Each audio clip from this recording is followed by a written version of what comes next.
Donald Trump's name is in the Epstein files. That is an indisputable fact at this point. You can't debate it. And it's why I'm actually more interested in the other names that Donald Trump is trying to cover up. Those who were associates of Epstein, who were related to him through business or through family. Because there is another Trump last name in the Epstein files, and it belongs to Melania, according to new information we got today that is shedding some serious light on Melania's dark past with Epstein. We are going to get into it all and why Donald Trump is panicking. But before we do, if I could quickly ask you to leave a like on this video, and if you haven't already and you enjoy our channel, to hit that subscribe button because it goes a long way in supporting our work. Now, before we can get into this new reporting about Melania and her parties with Epstein, I want to start with the update that we need on new information released today about Epstein from Robert Garcia right here. Hey, it's Congressman Robert Garcia. Now, we just received some new Epstein files and documents from the Epstein estate, and some of the names are going to surprise you. Now, in this actual batch, we've got flight logs, we've got financial records, we've got information about Epstein that goes back 30 years that we just received. The files show evidence of scheduled meetings with Peter Thiel and Steve Bannon, as well as a pending trip by Elon Musk to Epstein's infamous island. Did he go? That question needs to be asked. We also know other folks are listed as passengers, including Prince Andrew. And the more files we get, the more we realize how vast Epstein's network really was. It spanned the globe, reaching high places and powerful people.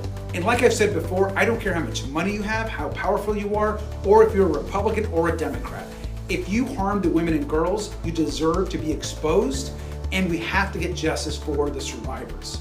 The Attorney General, Pam Bondi, has the power right now to release all of the files. We need them released. Release the files immediately. Thanks so much.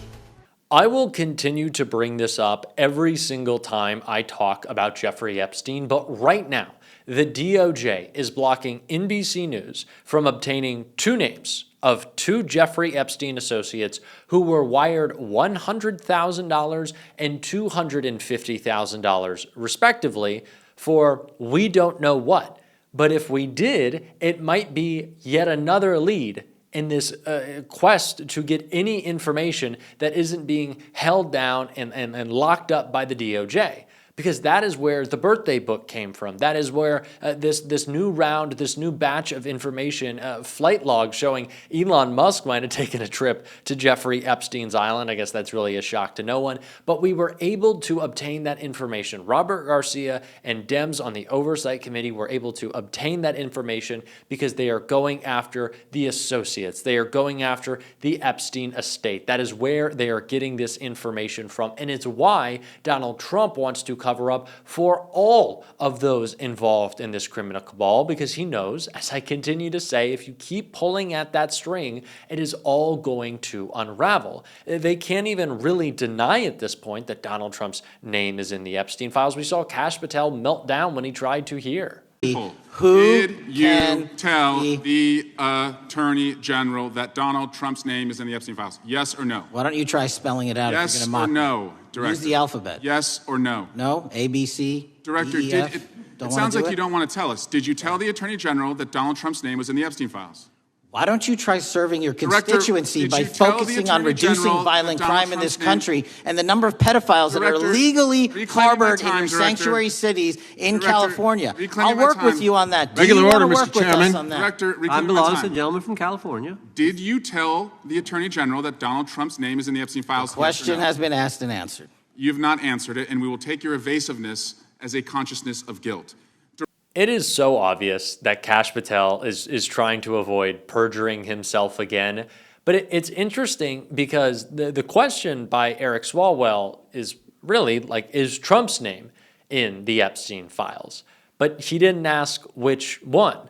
There are lots of Trumps, and we know that the beginning of Donald and Melania's relationship certainly had a lot to do with Jeffrey Epstein, but we really haven't known how much yet. And I think that it is important to point out that as we talk about how notably absent Melania Trump has been in Trump 2.0, that some of it might have to do with the fact that she doesn't want her dark past being brought into the Epstein scandal. She didn't want to be around Donald Trump during his Stormy Daniels trial. And now that they're both on trial, she certainly doesn't want her name drug into the mud.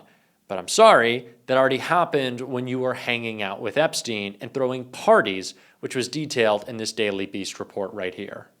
Epstein bought Andrew massage just before party with Melania. Prince Andrew had a $200 massage paid for by trafficker Jeffrey Epstein the day before both men partied with Donald Trump, the royalist can reveal. The payment is shown in new documentation released by Democrats on the Committee on Oversight and Government Reform and forms part of the third batch of documents to be released from the Epstein estate. In a list of payments made by Epstein, 2 entries for massage are shown with the reference Andrew. One of these is dated May 16, 2000, just days after Andrew flew by private jet from New Jersey to Palm Beach with Epstein and Ghislaine Maxwell. The other Andrew massage payment of $200 is dated February 11th. The very next day saw Andrew and Epstein party with Donald Trump and Melania Trump at Trump's Mar-a-Lago club in Florida. A dated photograph of Andrew and Epstein with Melania has been widely circulated. The Democratic Oversight Committee's press release listed a roll call of Epstein's political and Silicon Valley acquaintances, including Peter Thiel, Elon Musk, and Steve Bannon. Oversight spokesperson Sarah Guerrero said it should be clear to every American that Jeffrey Epstein was friends with some of the most powerful and wealthiest men and Melania in the world. Every new document produced provides new information as we work to bring justice for the survivors and victims. Oversight Democrats will not stop until we identify everyone complicit in Epstein's heinous crimes. It's past time for Attorney General Bondi to release all the files now. It is very important to note the connection between Melania and Epstein and Melania and Maxwell because, of course, so much of Donald Trump's argument is that he was never really friends with Epstein. They weren't really buddies. Maybe they bumped into each other and they played in the same circles. But these photos of Melania with Prince Andrew and Epstein by herself shows that this is someone that she was comfortable with. This is someone who was in Donald Trump's everyday life. This is someone who she interacted with. It was partly the reason that they got together. Donald Trump's connection with Epstein is undeniable at this point, and it is made even more undeniable by the connection to Melania, who clearly does not want to be a part of this. Donald Trump certainly doesn't want any part of it either, which is why he's going after his political enemies, not only as a part of the expansion of his authoritarian project, but certainly in an effort to distract. And Jasmine Crockett called that all out as it relates to James Comey last night in this clip right here. What do you make of the developments of this week in terms of this regime trying to criminalize dissent? Yeah, so here's the thing. I want the American people to know that when you stand up to a bully, you win. Do not back down. Do not bend. You allow them to go and wage their threats. If everybody starts to bend, for sure, what is left of our democracy will be gone. And unfortunately, that is exactly what he wants. And even more sadly, is that many of his followers agree with this. And I am thinking to myself, how is it that you can call yourself American or patriotic when you literally don't understand who we are as Americans, when you literally are okay with throwing out the Constitution, when you're okay with someone just deciding, you know what, this is the end result that I'm seeking, and so just figure out how to get there versus doing what you are supposed to do. And I am so appalled at those that took an oath, at those that actually went to law school. Many of us ended up with law school debt. And then we have to take not only the bar exam, but we have an ethics exam that we have to take, because there is supposed to be some level of ethics in what we do when we go into a courtroom. Now you have people that literally either they just don't know the law or they just don't care. But the idea that you would go after someone, and listen, even as Democrats, we had our fair share of issues with James Comey, okay? But that's not a reason to prosecute someone. And so here's the deal. If he decides that he wants to continue down this path, I think that they're going to continue to lose. And I don't see the former FBI director saying that he is going to just go ahead and say enter into a plea deal, or he's just going to take this line down. I think that this is someone who absolutely will fight this to the end. Yeah, it's a good point. I should note that he has a defense attorney, Patrick Fitzgerald, former U.S. attorney, former special counsel. He also successfully prosecuted Rod Blagojevich, other politicians as well. He was the one appointed by George W. Bush as a special counsel during the Scooter Libby investigation. Final thing to you is like the Jimmy Kimmel thing broke through in a way that maybe him going after, say, Lisa Cook, the Fed governor, didn't quite.